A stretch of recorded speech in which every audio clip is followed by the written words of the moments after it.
In an age of empires stretched thin and kingdoms lost in decay, a storm was brewing on the steppes of Asia. Not a kingdom, not a dynasty, but a force of nature. This is the story of how a scattered people of herders and hunters rose from the vast, unforgiving plains of Mongolia to forge the largest land empire the world has ever seen. From the ashes of tribal feuds, a warrior emerged, Temujin, a man without a crown, without noble blood, but destined to conquer history itself. Through fire and fear, he would become Genghis Khan. His horsemen would shatter cities, humble sultans, crush kingdoms, and reshape the map of the world. The legions of Rome are long gone.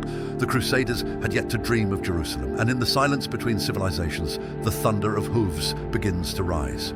This is not just the tale of conquest, it is the story of survival, ambition, and transformation, of how the steppe unleashed a fury that no war could hold back. This is the Mongol saga.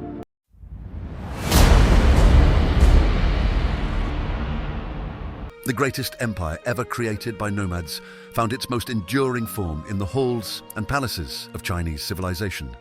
When Mongol Khan died in 1259 during the siege of Diaoyucheng, the sprawling Mongol Empire was thrust into crisis. Across Eurasia, the wheels of conquest ground to a sudden halt. Generals returned home. Commanders debated succession. The dream of one unified empire began to dissolve into ambition and blood. Among the contenders for the throne was Kublai, Mongol's younger brother, governor of North China, and a man deeply influenced by Chinese culture. Kublai's ambitions were clear: to complete the conquest of the Song dynasty and to become not just great Khan of the Mongols, but Emperor of China. But first, he had to defeat his own brother. A power struggle erupted in 1260. In one corner stood Arik Böke, backed by traditionalist Mongol factions who sought to preserve the nomadic heart of the empire. He was proclaimed Khan in Karakoram by a Kurultai of central Mongol nobles. In the other stood Kublai, supported by Chinese advisors, Buddhist allies, and much of the southern and eastern armies. He held his own Kurultai in Chengdu and declared himself Great Khan. Christopher Atwood, in Encyclopedia of Mongolia and the Mongol Empire, writes, "The civil war between Kublai and Arik Böke was not simply a dynastic dispute, it was a struggle between two futures, a steppe-centered nomadic empire or a Chinese-style imperial state." The war lasted 4 years. Though Karakoram initially held firm, Kublai's access to China's immense resources, taxes, and military infrastructure proved decisive. In 1264, Arik Böke surrendered. Kublai Khan emerged victorious, but the cost was permanent fracture. The Golden Horde, ILKHANATE and CHAGATAI KHANATE refused to recognize his rule. Kublai's reign would now focus not on uniting all Mongols, but on ruling China. In 1271, Kublai took a bold step. He proclaimed the Yuan dynasty, Dayuan, adopting a Chinese dynastic title and moving the imperial capital to Dadu, modern-day Beijing. This was more than symbolic. Kublai was now Emperor of China as well as Great Khan. The Mongol ruler had become a Chinese sovereign. Patricia Buckley Ebry in the Cambridge Illustrated History of China writes, "By founding the Yuan dynasty, Kublai institutionalized Mongol rule within the deepest traditions of Chinese governance. This was no longer an empire of raiders, it was a regime of rulers."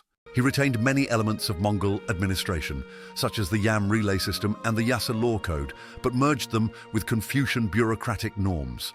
The civil service was restructured to include Mongols, Central Asians, and Chinese in a rigid 4-class system. Chinese scholars called it rule by outsiders. Kublai also patronized multiple religions. He invited Tibetan Buddhist leaders to court, encouraged Islamic astronomers, protected Nestorian Christians, and tolerated Taoists, though not without moments of persecution. Though much of northern China had long been under Mongol control, the southern Song dynasty remained a thorn in Kublai's side. Based in Hangzhou, the Song resisted fiercely, relying on river fleets, fortified cities, and widespread civilian loyalty. Kublai ordered the construction of a navy, a first for the Mongols. He recruited Chinese shipbuilders and mariners, building warships along the Yangtze River. In a protracted campaign that lasted nearly 2 decades, the Mongols inched southward. The final blow came in 1279 at the Battle of Yamen. There, a Mongol fleet crushed the Song navy, and the last boy emperor, Zhao Bing, was drowned by his loyal minister to prevent his capture. Frederick Wade Fritz Mote was an American sinologist and a professor of history at Princeton University. In his book, Imperial China, 900 to 1800 from 1999, he explains, with the fall of the Southern Song, the Mongols completed the conquest of China, a feat no foreign power had achieved before or would achieve again. For the first time since the Qin dynasty, all of China was under foreign rule. Kublai now faced the monumental task of governing a land steeped in tradition and deeply suspicious of foreign control. His administration followed a policy of dualism. Mongol and non-Mongol institutions operated in parallel. He employed Chinese scholars but reserved high office for Mongols and Central Asians. To solidify legitimacy, he issued decrees in Chinese, Mongolian, Persian and Tibetan, maintained Confucian rituals, supported Taoist temples and Buddhist monasteries, continued census and taxation reforms begun under Mungke. Yet his reign also revealed the limits of empire. David Morgan in The Mongols writes, Kublai Khan ruled China like an emperor, but the empire he inherited was no longer Mongol in essence. He had exchanged unity for territory, conquest for bureaucracy. Chinese resentment simmered beneath the surface. Revolts broke out. Famine and flooding tested imperial responses. The Yuan court, increasingly Sinicized, drifted further from the nomadic roots of Genghis Khan's vision. Kublai's ambitions extended beyond China. He sent envoys to Japan demanding submission. In response, Japan prepared for war. 1274 and 1281. The Mongol invasions of Japan were launched, each time repelled by a combination of fierce samurai resistance and typhoons, the famous kamikaze, or divine wind. Thomas Conlon is Professor of East Asian Studies and History and is interested in the political, social and intellectual transformations of Japan. Regarding Mongol invasions, he writes in his book, In Little Need of Divine Intervention, from 2001, "The sea, not the sword, proved the true defender of Japan. The Mongols had conquered Eurasia, but the Pacific would not yield to horse and arrow." Kublai also launched campaigns into Vietnam, Burma and Java, each ending in partial success or failure due to disease, heat or terrain. The steppe armies, unmatched on land, struggled in jungles and seas. These costly expeditions strained Yuan finances and morale, even as Kublai remained obsessed with projecting universal rule. In his later years, Kublai faced personal tragedy. His favorite wife, Chabi, died. His heir, Genjin, also died young. Increasingly isolated, Kublai gained weight, drank heavily, and withdrew from court life. He died in 1294, aged 79, after ruling for over 3 decades, longer than any other Mongol great Khan. Maurice Rosseby is an American historian of China and Central and Inner Asia. In his book, Kublai Khan, His Life and Times, from 1988, he writes, Kublai's death marked not just the end of a reign, but the end of a vision. The steppe and the scepter fused into one. After him, the Yuan declined, and the empire faded into dynastic decay. Kublai was the first non-Han ruler to fully conquer and govern all of China. He bridged the Mongol steppe world with Chinese imperial culture, promoted trade, infrastructure, and cosmopolitan court life, played host to visitors like Marco Polo, whose accounts ignited Europe's imagination, yet his empire was brittle. The Yuan dynasty would survive only until 1368, overthrown by the Ming, who rose with the slogan of native revival.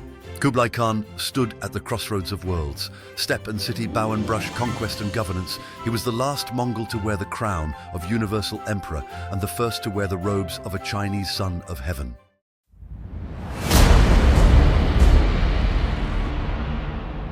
In the Mongol conquest of the Islamic heartlands, violence was not the end, but the beginning of a long and complex transformation. While Kublai Khan consolidated Mongol rule in China, another arm of the empire struck westward. This was no border raid. It was a cataclysm planned by Mungke Khan, executed by his brother Hulagu, and directed against the cultural, spiritual, and political core of the Islamic world. The outcome was the creation of the ILKHANATE, a Mongol dominion over Persia, Iraq, and parts of Anatolia, one that would forever alter the Middle East. Peter Jackson in The Mongols and the Islamic World writes, the Mongol conquests in the Islamic world were not just military campaigns, they were cultural detonations that reshaped the political and religious landscapes of Persia and Mesopotamia. In 1253, Munkha Khan ordered Hulagu to subdue the Muslim polities of the Iranian plateau. His targets, the Nizari Ismailis, known in the West as the Assassins, the Abbasid Caliphate in Baghdad, the Ayyubid remnants in Syria. The campaign was meticulously planned and resourced. Hulagu commanded a massive army, including Mongols, Turks, Chinese engineers, and Christian auxiliaries from Georgia and Armenia. In 1256, Hulagu captured Alamut, the fortress of the Assassins in the Elburz Mountains.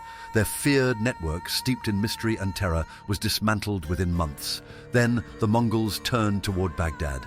The Abbasid Caliphate, once the glittering capital of Islamic civilization, had become politically impotent.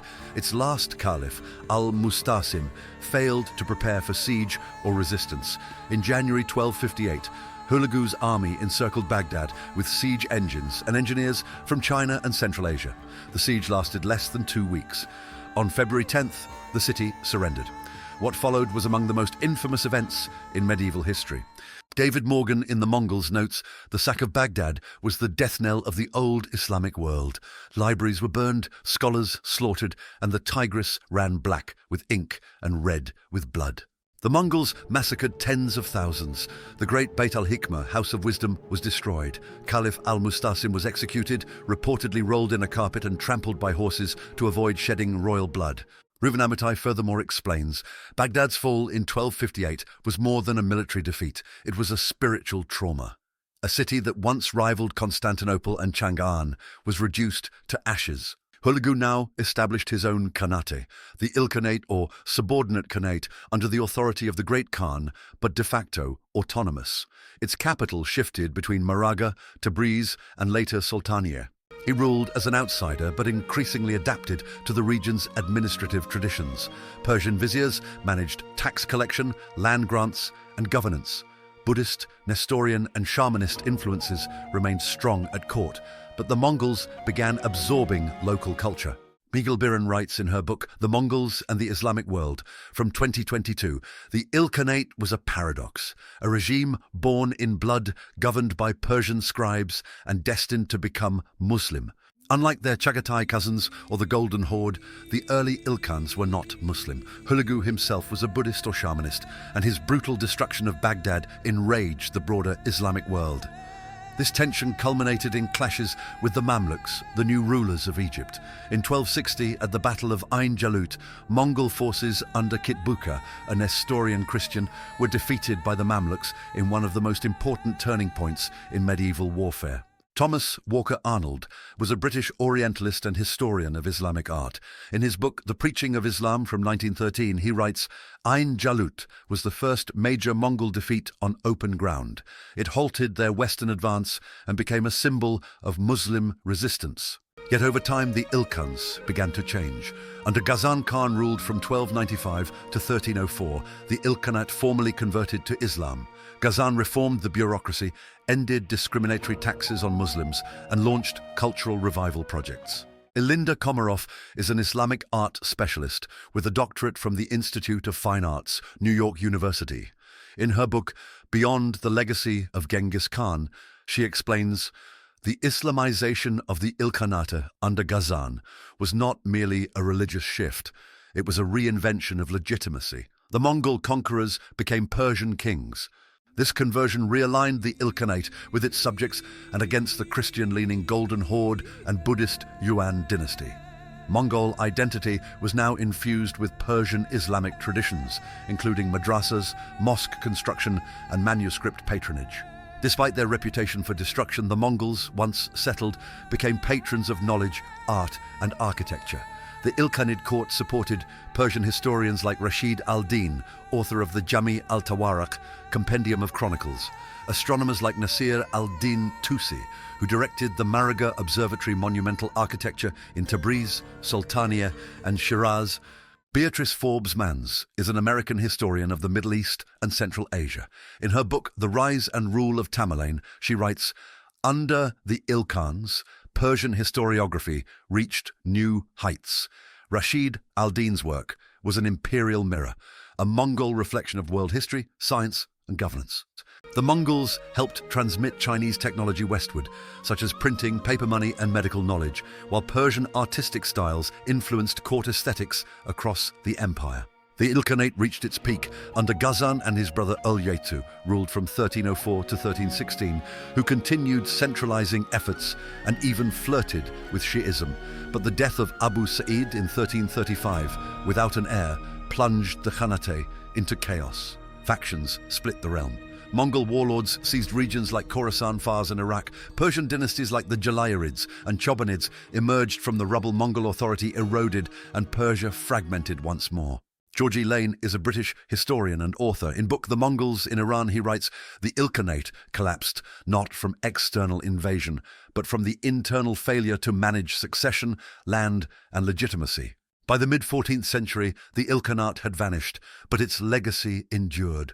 Persianate Islam, Mongol military institutions, and new artistic forms would shape later empires, from Timurids to Safavids.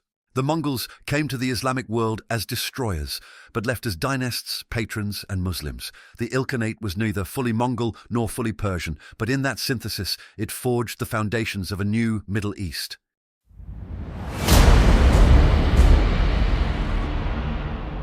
In the Golden Horde, the Mongol yoke did not just destroy, it reshaped the lands it conquered, forging new political orders from the ruins of the Kievan Rus and extending steppe rule into the very heart of Europe. While Kublai Khan ruled from Beijing and Hulagu, founded the ILKHANATE in Persia. The Mongol conquest of the western steppe and the Rus' principalities had begun with terrifying speed and devastating impact. From the Volga to the Carpathians, Mongol power reshaped the region into a new polity, the Golden Horde. This chapter traces the rise, rule and decline of this formidable KHANATE, an empire of the saddle that held sway over Eastern Europe and Central Asia for more than 2 centuries. The origins of the Golden Horde lie in the western campaign led by Batu Khan, grandson of Genghis and son of Jochi. From 1236 to 1242, Mongol armies swept across the Volga, razing Volga Bulgaria, Kuman lands and Rus' cities in succession. In 1240, the ancient city of Kiev fell after a brutal siege. Janet Louise Bloch. Martin is an American historian specializing in Old East Slavic literature and medieval history of Kievan Rus' and its successors. She is Professor Emerita at the Department of History at the University of Miami. In her book, Medieval Russia 980 to 1584, she writes, "No eye remained to weep for the dead. The Mongols had turned Kiev, once the mother of Rus' cities, into a silence broken only by crows and wind." The Mongol conquest reached its furthest extent in 1241, when armies invaded Poland and Hungary, winning decisive victories at Legnica and Mohi. Only the sudden death of Ugadai in 1241 and Batu's recall prevented further expansion into Western Europe.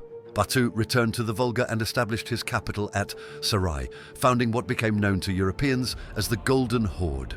The Golden Horde was a Yoshid polity formerly subject to the Great Khan in Karakoram or later Dadu, but functionally independent. Its domain stretched from the Carpathians to the Irtysh River, from the Kazakh steppe to the Black Sea coast, encompassing the former Kievan Rus', Volga, Bulgaria, and parts of the Caucasus. Its rulers were nomadic emperors, who governed from mobile courts in summer and palatial capitals in winter. Charles J. Halperin is an American historian specializing in the high and late medieval history of Eastern Europe, particularly the political and military history of late Kievan Rus', the Golden Horde, and early Muscovy. In his book, Russia and the Golden Horde from 1987, he writes, "The Golden Horde represented the Mongol ideal in its purest form: power on horseback, diplomacy from the saddle, and taxation through intimidation. Government relied on Mongol military elites, Muslim administrators, especially after conversion tributary relationships with Slavic principalities, notably Novgorod, Tver, and Moscow. Local rulers were allowed to govern in exchange for tribute and loyalty. Those who defied, such as Prince Mikhail of Chernigov, were executed. Those who cooperated, like Alexander Nevsky, were rewarded. Perhaps the most enduring legacy of the Golden Horde was its tribute system, or Vykhod.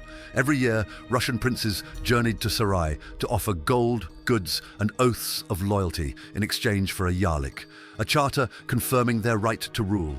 This system transformed the political geography of Rus It weakened Kiev, which never recovered from its destruction. It elevated Moscow, which excelled at diplomacy with the Khans.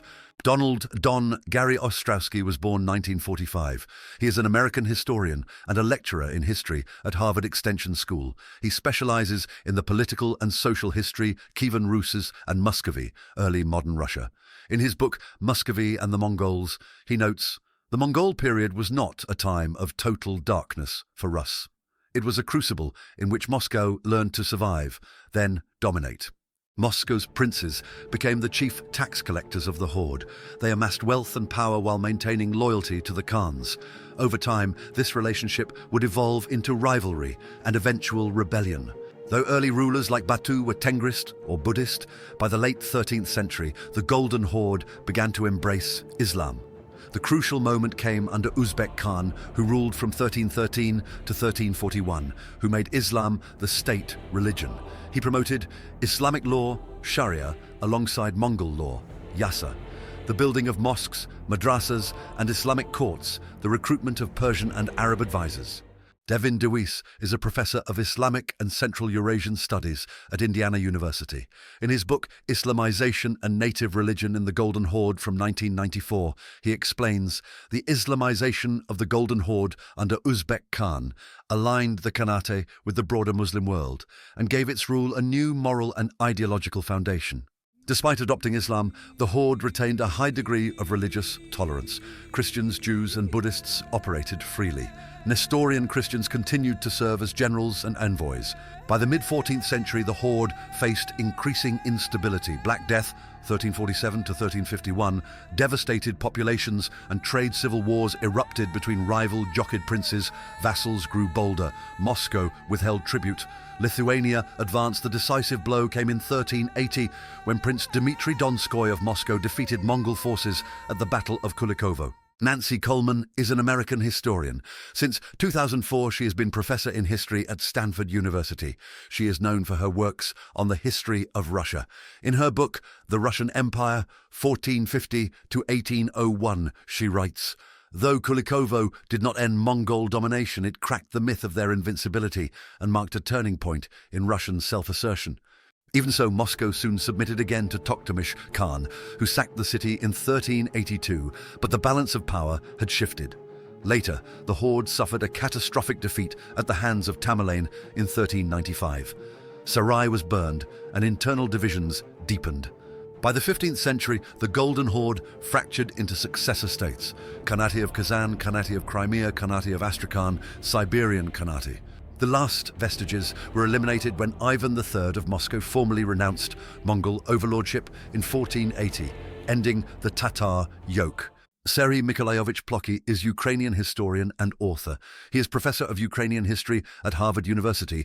In his work, The Gates of Europe, A History of Ukraine from 2015, he writes, the Golden Horde left behind no marble palaces, but its imprint on Russia's political culture, fiscal systems, and autocratic impulses was profound and enduring. The Golden Horde did not merely pass through history like a storm. It planted roots in the soil of Rus, shaped centuries of power, and taught its vassals how to rule. In its rise and fall, the steppe taught the forest how to forge an empire.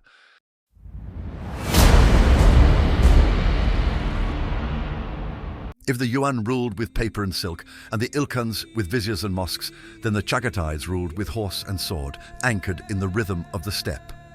The Chagatai Khanate, named after Genghis Khan's second son, Chagatai, was perhaps the least understood and most fragmented of the great Mongol realms. Yet its location, the heart of Inner Asia, made it vital.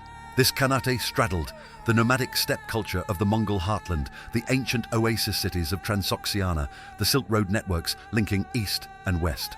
For centuries, the Chagatai Khanate would oscillate between chaos and consolidation, fragmentation and unification, ultimately becoming the crucible from which the Timurid Empire and later Mughal India would emerge. Chagatai, born around 1183, was a loyal son and fierce general. Though not chosen as successor, he was granted a vast patrimony, the lands of Central Asia between the Amudarya and the Altai Mountains. His personal court upheld Yasa, the Mongol legal code, and he famously clashed with his brother Tolui over the role of Islamic and Persian norms in law. Thomas Theodore Olson was an American historian specializing in Mongolian studies.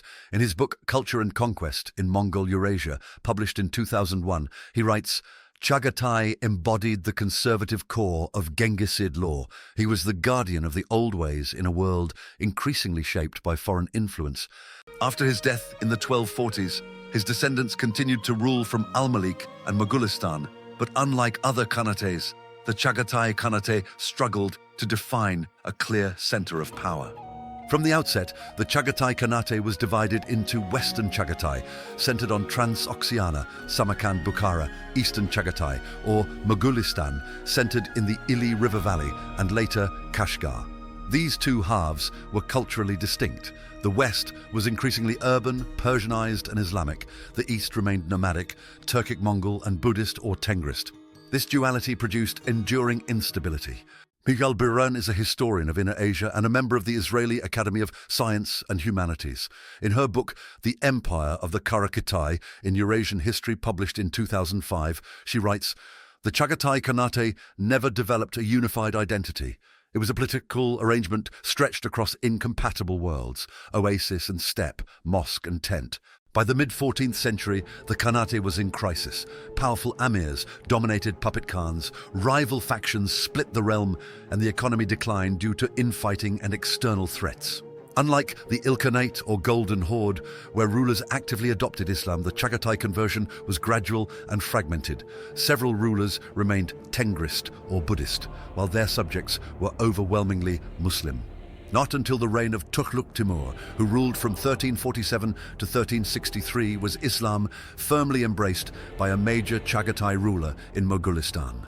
Peter Benjamin Golden is an American professor emeritus of history, Turkish and Middle Eastern studies at Rutgers University. In his work, Central Asia in World History from 2011, he writes, "The Islamization of the Chagatai Khanate was not a flash of zeal, but a slow osmosis, driven from below by Muslim merchants, Sufis, and urban elites. Tughluq Timur's conversion, encouraged by Sufi missionaries, gave Islam a new political legitimacy in the Eastern Khanate. This helped sow the seeds for future Turkic Islamic dynasties in the region. The disintegration of the Chagatai realm in the mid-14th century paved the way for one of history's most consequential figures, Timur Tamerlane. While near Kesh in Transoxiana, Timur claimed to rule in the name of the Chagatai Khans, though he was not of Genghisid blood. By 1370, he had seized control of the Western Khanate and launched a series of brutal campaigns from Delhi to Damascus. Beatrice Forbes Manns is an American historian of the Middle East and Central Asia who specializes in nomads and the Timurid dynasty. She currently works as a professor of history at Tufts University. In her work, The Rise and Rule of Tamerlane from 1989, she writes, "Timur was not a Mongol, but he wielded the Mongol legacy with calculated brutality and cosmic ambition. Timur restored order and patronized Islamic culture, but his empire was personal, not institutional. After his death in 1405, Central Asia fragmented again. The Timurid Renaissance, however, left an enduring mark, ushering in a flowering of Islamic art, astronomy, and architecture, particularly in Samarkand and Herat. Despite instability, the Chagatai Khanate, due to its location, remained a key node in the Silk Road. Under even weak rulers, cities like Kashgar, Balkh, Samarkand served as vital links between China, India, and the Islamic world. Christopher S. Beckwith was born on October 23, 1945. He is an American philologist and distinguished professor in the Department of Central Eurasian Studies at Indiana University. In his book, Empires of the Silk Road from 2009, he writes, "Chagatai lands were Eurasia's vertebrae, holding together the intellectual and commercial spine of the Mongol world." By the 15th century, the Chagatai Khanate had all but dissolved. Western Chagatai fell to the Timurids. Eastern Chagatai, Mogolistan, persisted under various Turkic rulers. One notable legacy, the Mongols of India, descended from Babur, a Timurid prince whose lineage passed through the Chagatai realm. His conquest of northern India in 1526 would give rise to one of history's richest Islamic empires. Neither unified nor long-lived, the Chagatai Khanate was nevertheless indispensable, a crossroads empire that preserved the Mongol world's heartbeat between China and Persia. It was from these windswept plains and dusty caravanserais that new empires would emerge, carrying the CHAGATAI legacy forward into South Asia and beyond.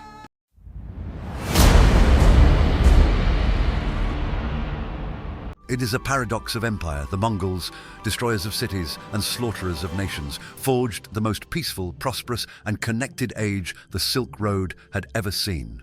The conquests of the Mongols reshaped the political geography of Eurasia, but in their wake came something no less extraordinary than empire, a continent-spanning era of trade, peace and communication known to historians as the Pax Mongolica, or Mongol Peace. This was not a peace born of diplomacy, but of domination, a peace enforced by the threat of Mongol reprisal and sustained by unprecedented infrastructural and administrative integration.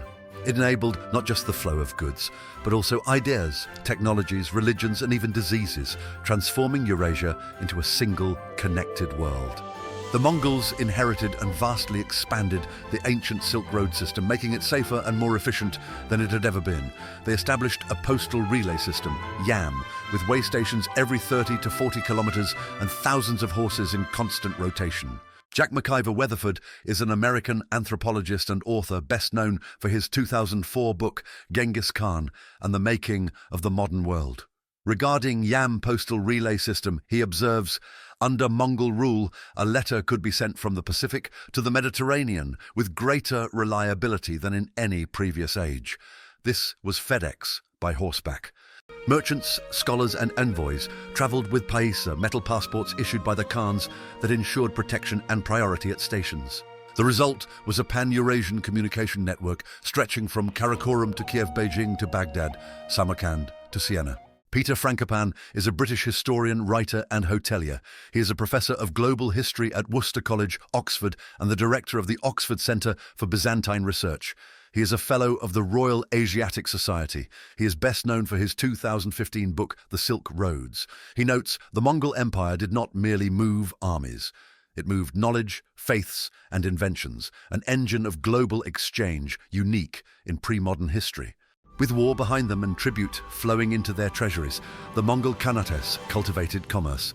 The Yuan dynasty revitalized ports like Quanzhou, trading with Java and India. The ILKHANATE linked Iran to Venetian and Genoese merchants via Hormuz.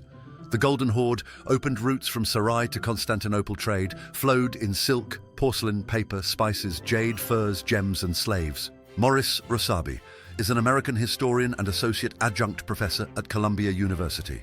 He specializes in Inner Asian, East Asian and Chinese history. In his book, The Mongols, a very short introduction from 2012, he observes, the Pax Mongolica triggered the first true wave of globalized trade, stretching from China's porcelain kilns to Europe's goldsmiths. European merchants like Marco Polo and Muslim travelers like Ibn Battuta were not only welcomed in Mongol courts, they were actively encouraged, given resources and escorts to travel deeper into Asia. The Mongol world was also a highway for ideas and knowledge. Persian astronomers collaborated with Chinese scholars in observatories. Arabic numerals and Indian medical texts reached East Asia. Chinese printing techniques, gunpowder, and compasses reached the Islamic world and Europe. This transmission of knowledge would later influence both the European Renaissance and Islamic Golden Age science. Thomas T. Alson observes, the Mongol Empire catalyzed not only trade but scientific exchange. It enabled the fertilization of ideas across civilizational boundaries previously separated by war, distance, or language. This diffusion was often deliberate. The Mongols patronized scholars of all backgrounds, held multi-religious debates, and translated Sanskrit, Arabic, and Chinese texts into Mongolian and Persian. Despite being conquerors, the Mongols demonstrated remarkable religious tolerance. Genghis Khan had decreed that all religions were to be respected, a policy maintained by his heirs. Buddhists, Muslims, Christians, Jews, and even Nestorians enjoyed state protection. In major cities like Karakorum, Moraga, and Beijing, religious buildings stood side by side. David Morgan in The Mongols observes, where European monarchs burned heretics, the Mongols invited theologians to dinner. Their courts were arenas for faith, not flames. This tolerance created a fertile environment for cross-cultural exchange, especially in science, art, medicine, and philosophy. But this new web of connectivity came at a price. In the 1330s, the plague appeared in China. By the early 1340s, it traveled with merchants and Mongol armies across Asia. By 1347, it had reached the Crimea, then carried by Genoese ships to Sicily and onward into Europe. The Black Death would kill up to 30 to 60% of Europe's population, tens of millions, in China, the Middle East, and Central Asia. Ole Jørgen Benedicto was born on the 22nd of July, 1941. He is a Norwegian historian. Having spent his entire professional career at the University of Oslo, he is especially known for his work on plagues, especially the Black Death. In his book, The Black Death, 1346 to 1353 from 2004, he notes, "The same roads that carried silk and silver also carried death. The Pax Mongolica had unified the world, and the world died together." The plague's arrival marked the beginning of the end for many Mongol realms, especially the ILKHANATE, which fragmented shortly after. Though often remembered for terror and destruction, the Mongols left an enduring legacy of connectivity and exchange.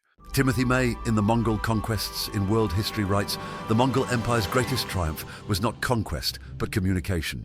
For a moment in history, the world could speak to itself across deserts, mountains, and cultures. Through roads, passports, caravans, and multilingual courts, the Mongols forged a momentary global civilization, an empire without precedent. They came as horsemen and conquerors, but when the hoofbeats faded, what remained was a web of merchants, monks, mathematicians, and maps, spun across Eurasia by the will of the Khans. In their shadow, the world became one for the first time."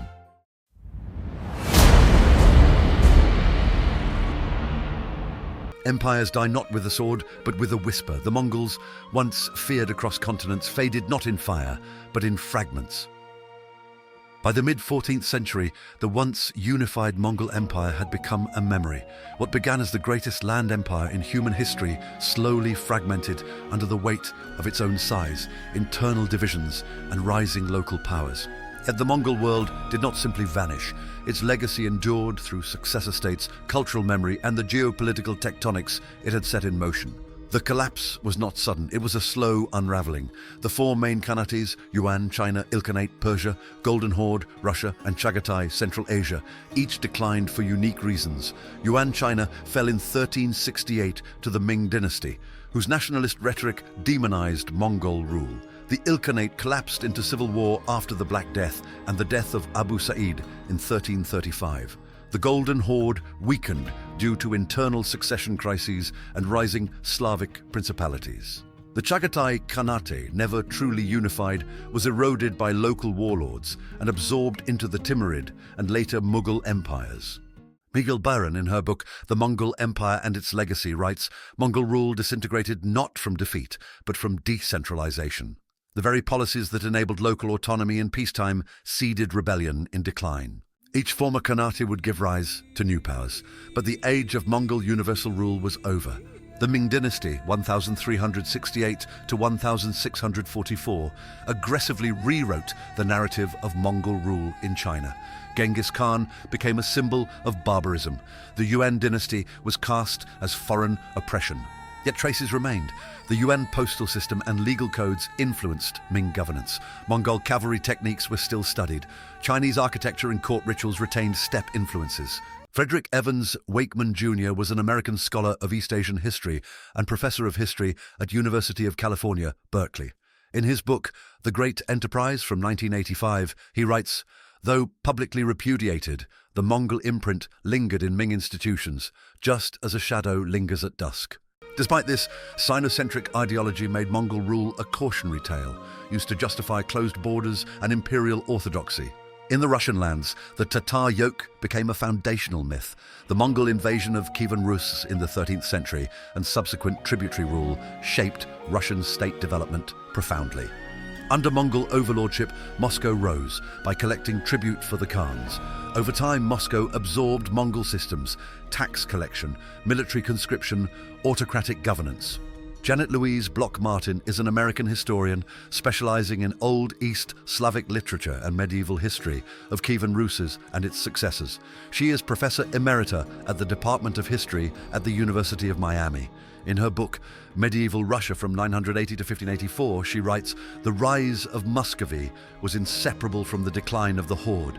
The future Tsars were once servants of the steppe." By the 15th century, Ivan III declared independence from the Golden Horde. But in doing so, he claimed the mantle of empire the Mongols had once held. In Central Asia and India, Mongol bloodlines became symbols of legitimacy. Although Timur Tamerlane was not a Genghisid, he claimed to rule in their name, and his descendants, the Mughals, would later claim both Turco-Mongol and Persian imperial heritages. The Timurid Renaissance in Samarkand produced monumental architecture and a revival of classical Islamic learning. The Mughals in India, 1526 to 1857, adopted Mongol titles and military strategies while synthesizing Persian, Indian, and steppe traditions. Stephen F. Dale is a historian and academic, emeritus professor at The Ohio State University, known for his studies on Eastern Islamic world in Southern and Central Asia. In his book, The Garden of the Eight Paradises, from 2004, he writes, "In the lands of Islam, the Mongols had become Muslims and then monarchs. Their fury transformed into refinement. Even the memory of Mongol devastations gave way to admiration for the order they had once imposed. For centuries, the Mongol Empire was remembered differently depending on region. In Europe, Genghis Khan was a scourge of God, a destroyer of cities and cultures. In Persia, he was a catalyst of Islamization, albeit through fire. In China, a usurper. In Russia, a yoke. In Mongolia, a national hero." The 20th century brought a shift. As post-colonial states re-evaluated empire and identity, Genghis Khan was rehabilitated. In Mongolia, he became the father of the nation. In China, his Yuan descendants were recognized as part of multi-ethnic China. Globally, he became a subject of revisionist histories, seen as a unifier, not just a conqueror. Jack Weatherford, in Genghis Khan and the Making of the Modern World, notes, "History has few figures so contested. Genghis is, at once, a tyrant, a tactician, and a titan of human mobility." Today, Genghis Khan's legacy is visible. His face adorns Mongolian currency and statues. Pilgrimages are made to KHANATE province, his birthplace. His name brands everything from vodka to airlines, yet the legacy is not just symbolic. Genetic studies suggest that 16 million men alive today may carry his Y chromosome, a testament to his far-reaching progeny. Brian Clifford Sykes was a British geneticist and science writer who was a Fellow of Wolfson College and Emeritus Professor of Human Genetics at the University of Oxford. In his book, Adam's Curse from 2004, he writes, "Empires may fall, but bloodlines persist. Genghis Khan lives on not just in memory, but in mitochondria." This biological afterlife parallels the cultural one, a ghost of empire in the veins of modern nations. From the thunder of hooves on the steppe to the silent echo in our genes, the Mongol Empire endures. In cities rebuilt, in languages blended, in roots retraced, it is not just a story of conquest, it is a story of connection. And though the empire is gone, the world it created is still with us. The Mongol Empire has fallen, but its shadow stretches across centuries. From the courts of Persia to the steppes of Mongolia, its echoes still shape the world we know today. They were conquerors and destroyers, lawgivers and visionaries, and their story is far from over. In the next chapters of our journey, we'll return to the beginning, to the life of Genghis Khan, the man who forged an empire from chaos. We'll uncover the secrets of Mongol warfare, the strategies that made them unstoppable, and confront their most horrific crimes when conquest crossed the line into annihilation. If you've enjoyed this exploration of the Mongol world, make sure to like the video, subscribe for the next episodes, and continue watching our series on Mongol history, where ambition, war, and faith collide under the eternal blue sky. This has been Horsemen of the Apocalypse, the Mongol Empire Explained. Thank you for watching.